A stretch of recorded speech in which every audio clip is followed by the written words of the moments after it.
On March the 17th, 1979, in the Municipal Archives of Paris, an urban planner named Jacques Reynaud examined construction permits for metro expansion beneath the 4th arrondissement. Fluorescent bulbs hummed overhead. The air smelled of damp paper and concrete dust from nearby renovation work. He was tracing utility line conflicts for a proposed station, routine infrastructure research, establishing which underground spaces were already occupied. The 1923 construction permit included a survey map showing the proposed excavation zone, but attached to the permit was an older map, dated 1897, depicting the same location before metro construction began. The 1897 map showed extensive underground structures already present, not sewers or catacombs, but what the legend labeled chambres souterraines anciennes, ancient underground chambers, interconnected spaces extending 3 levels deep, covering approximately 40,000 square meters beneath a single arrondissement. Chambers that, according to the 1923 permit, had been sealed per municipal order prior to metro construction. Reynaud cross-referenced other metro construction permits from the 1920s and 1930s. Every permit included similar notations: pre-existing underground structures to be sealed before excavation proceeds. Ancient chamber network filled with concrete per directive, dated March 1921. Entrances to lower levels permanently closed as required by municipal safety protocols. The permits documented sealing extensive underground networks throughout Paris, yet no records explained what those networks were, when they were built, or why they required sealing rather than incorporation into modern infrastructure. Reynaud's memo to the Planning Department, dated April 1979, noted, multiple metro construction permits reference extensive pre-existing underground structures throughout central Paris. These structures were systematically sealed with concrete in the 1920s to 1930s. Request access to original municipal sealing orders for infrastructure planning purposes. The Planning Department's response: referenced underground structures represent unstable historical excavations of uncertain origin. Sealing decisions made for public safety. Original documentation not required for current planning activities. The 1897 maps remain in Paris Municipal Archives, catalogued under Historical Surveys, superseded by modern infrastructure. The sealing orders themselves have not been located. History remembers progress, but forgets what it replaced. By the winter of 1921, according to documents discovered across European capital archives, a coordinated program of underground sealing had begun. Snow drifted past London as municipal engineers received directive from the Office of Works. Assessment of all known underground chambers beneath central London. Evaluation of structural stability and public safety concerns. Implementation of closure protocols for spaces deemed unsuitable for modern integration.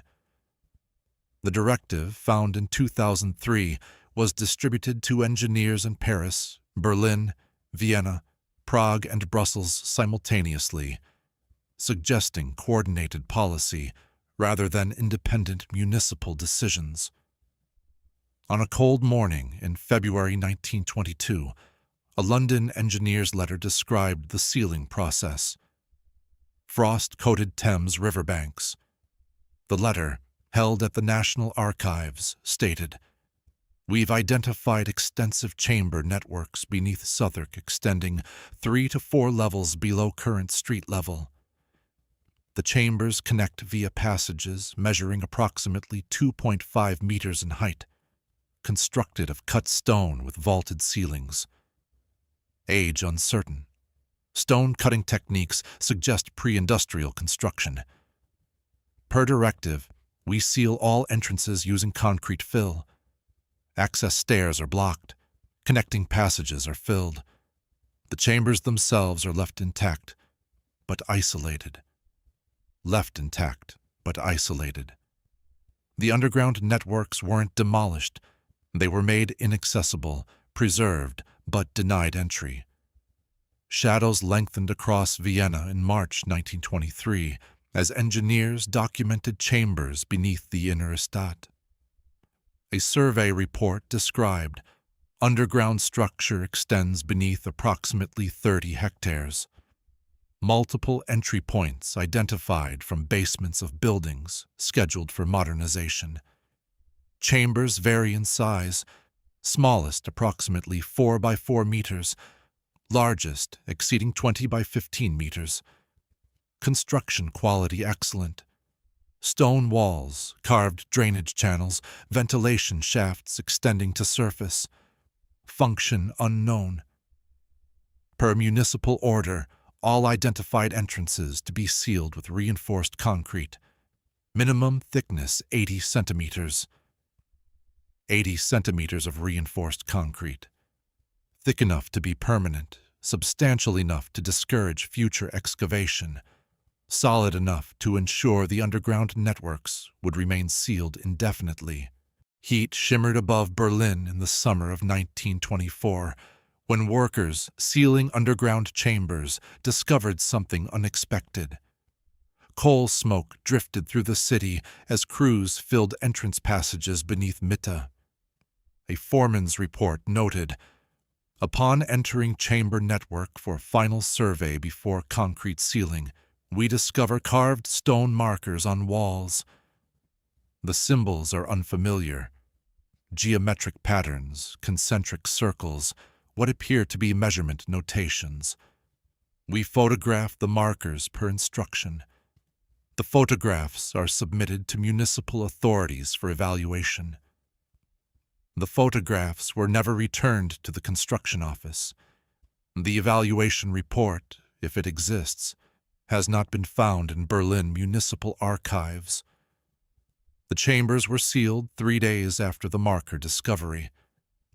Rain fell in slow drops on a morning in 1925 when Paris engineers encountered resistance from property owners whose basements provided access to underground chambers. The owners protested that the chambers had been used for storage, for wine cellaring, for various practical purposes for generations. The municipal response, documented in a 1925 administrative memo. Underground chambers beneath private property to be sealed regardless of current usage. Owners to be compensated for lost storage capacity. Access from private basements to be permanently closed using concrete barriers installed at municipal expense. No exceptions. No exceptions. Even chambers in active use, providing practical value, were to be sealed. Frost-coated metal in January 1926, when a Vienna architect examining building foundations discovered sealed entrance to underground chambers. His letter to municipal authorities requested permission to excavate the seal for archaeological investigation. The quality of stone construction visible before sealing suggests historical significance. Request authorization to remove concrete barrier for scholarly examination of underground structures. The municipal response, dated February 1926. Concrete seals are permanent safety measures. Removal prohibited. Archaeological interest does not outweigh structural safety protocols. By 1927, the sealing program had expanded to Prague. Dust moved through lamplight in city planning offices as engineers received orders identical to those implemented in Paris, London, Berlin, Vienna. Survey underground chambers, document extent, photograph interiors where accessible, then seal all entrances permanently using reinforced concrete. A Prague engineer's diary, discovered in 1987, noted, "We sealed chambers that show no structural instability, no water infiltration, no safety concerns. When questioned about necessity, we are told the decision is policy, not engineering.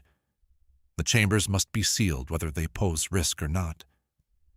Policy, not engineering. The sealing was mandated not by technical assessment, but by administrative directive. Heat pressed against Brussels in 1928 as the final major European capital implemented the sealing program. Documentation shows identical language across all cities. Chambers to be surveyed, photographed, then permanently sealed. Access prohibited. Archaeological investigation denied. Property owner objections overruled. By 1930, the program was largely complete. Underground chamber networks beneath Paris, London, Berlin, Vienna, Prague, Brussels, all sealed with 80-centimeter concrete barriers placed at entrance points, making the structures intact, but inaccessible. Shadows crossed 1947. London, as workers excavating for post-war reconstruction, encountered sealed chamber entrance beneath a bomb-damaged building. The concrete seal, installed in 1922, had been partially damaged by bombing. The workers' report described what was visible beyond the damaged seal. Chamber interior shows high-quality stone construction with carved ceiling supports.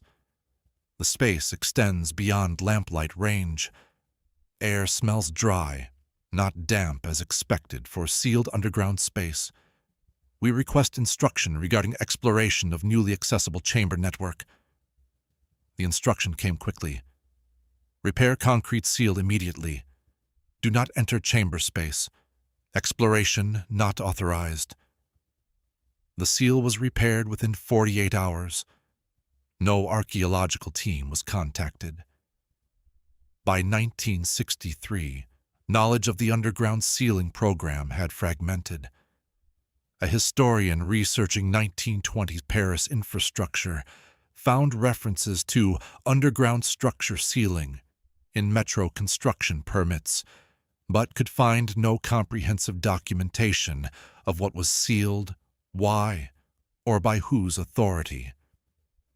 His research paper, submitted to an urban history journal, noted, "Multiple references indicate extensive underground chamber networks existed beneath Paris prior to 1920s modernization.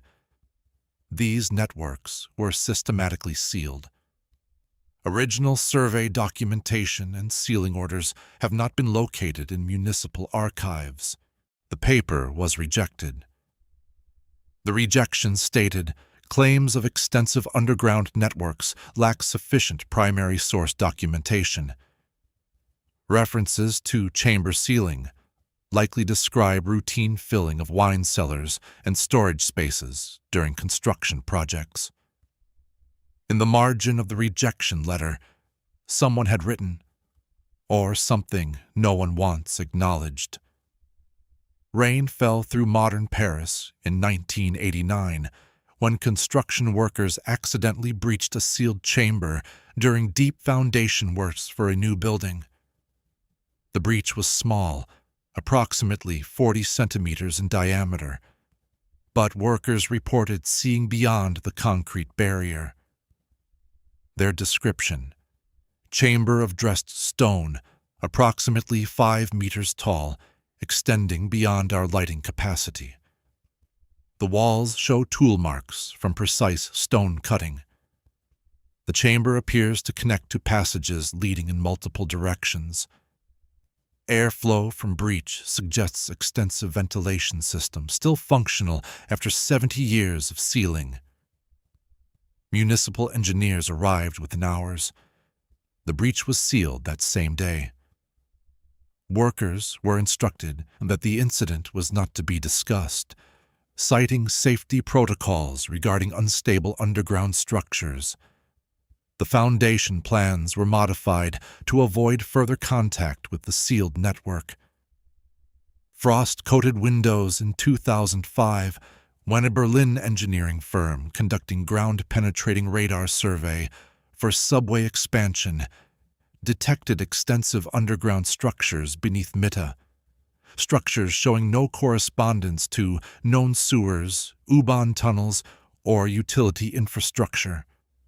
The radar survey showed subsurface anomalies consistent with constructed chambers, multiple levels, regular geometric layout, extending beneath approximately 45 hectares. Anomalies begin approximately 8 meters below street level and extend to at least 18 meters depth. The survey report recommended further investigation to characterize unknown underground structures before subway expansion proceeds. The recommendation was not followed. The subway route was modified to avoid the anomalies. The radar data was archived without further analysis. Heat shimmered above Vienna in 2012 when maintenance work in a historic building basement revealed old photographs mounted on the wall, images showing the same basement in the 1920s before sealing. The photographs depicted stone archway leading to underground chambers, workers standing in chambers with vaulted ceilings, passages extending into darkness beyond the camera's flash range. The photographs were removed by authorities whose identification was not recorded, according to the building owner. Copies had been made by the owner, but these were requested to be surrendered for archival purposes. The owner complied, but recalled the images showing chambers of considerable size and quality construction. If history is written by survivors, who erased the rest? Today, European capital cities stand above sealed underground networks. Chambers documented in 1920s, surveys but made permanently inaccessible through concrete barriers 80 centimeters thick. The 1897 Paris map, showing 40,000 square meters of underground chambers beneath a single arrondissement, remains in municipal archives. Similar surveys from London, Berlin, Vienna, Prague, Brussels document extensive networks. Yet ask municipal authorities about underground cities beneath their capitals, and the response is consistent. The cities have sewers, utility tunnels, wine cellars, catacombs in some cases. Extensive underground chamber networks are not part of documented infrastructure. The 1920s sealing permits say otherwise. They document chambers. They require concrete barriers. They prohibit access.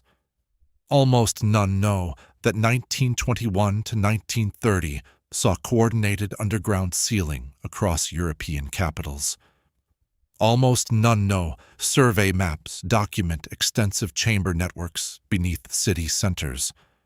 Almost none know sealed chambers were photographed before closure, showing high-quality stone construction, vaulted ceilings, geometric carved markers. Almost none know property owners protested the sealing, noting the chambers had been in practical use. Almost none know the sealing was policy, not engineering, mandated despite absence of structural concerns. Almost none know modern ground-penetrating radar detects extensive subsurface structures with no correspondence to known infrastructure. Almost none know accidental breaches reveal sealed chambers remain intact, ventilated, extending beyond visible range. The evidence survives. The 1921 directive ordering systematic underground assessment, the 1922 to 1930 survey reports, documenting chamber networks beneath every major capital.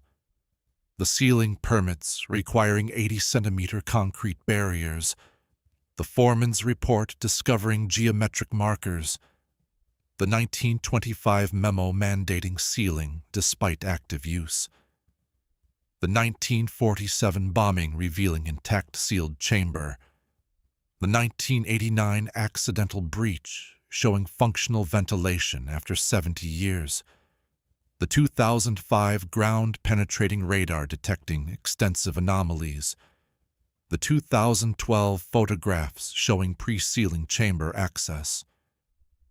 What survives less clearly is comprehensive understanding. The capitals have underground spaces. This is acknowledged through sewers, tunnels, known infrastructure. But the 1920s surveys documented something else. Extensive chamber networks, multiple levels deep, high-quality construction, geometric layouts, connecting passages, carved markers, functional ventilation. Networks that were photographed, surveyed, measured, then sealed permanently, not because they were unstable, but because policy required it. Not because they posed danger, but because their existence was deemed unsuitable for modern integration. The concrete barriers remain, 80 centimeters thick, installed at every entrance point, designed for permanence. The chambers behind them remain intact, ventilated, preserved in darkness, accessible only to those who know where seals exist and possess authority to breach them. And in archives, in rejected research papers, in modified construction plans avoiding radar anomalies, in withdrawn photographs showing pre-sealing access, the evidence waits, accessible to anyone who questions why European capitals systematically sealed extensive underground networks in the 1920s, why sealing was coordinated across cities simultaneously, why surveys documented chambers, then made those surveys difficult to access, why modern infrastructure routes around detected underground anomalies rather than investigating them, waiting for recognition that beneath the familiar surface of European capitals lie sealed underground cities, not metaphorical, not speculative, but documented in 1920s surveys, photographed before closure, requiring 80-centimeter concrete to ensure permanent inaccessibility, preserved but denied, existing but officially forgotten, waiting in darkness beneath cities that remember their sewers and tunnels, but not the extensive chamber networks that were sealed when someone decided underground cities were structures modern capitals should not acknowledge. Yes, dear listeners, our video ends here. I continue my research and presenting videos to you without interruption. Thank you for watching and enjoying it. I look forward to your suggestions in the comments.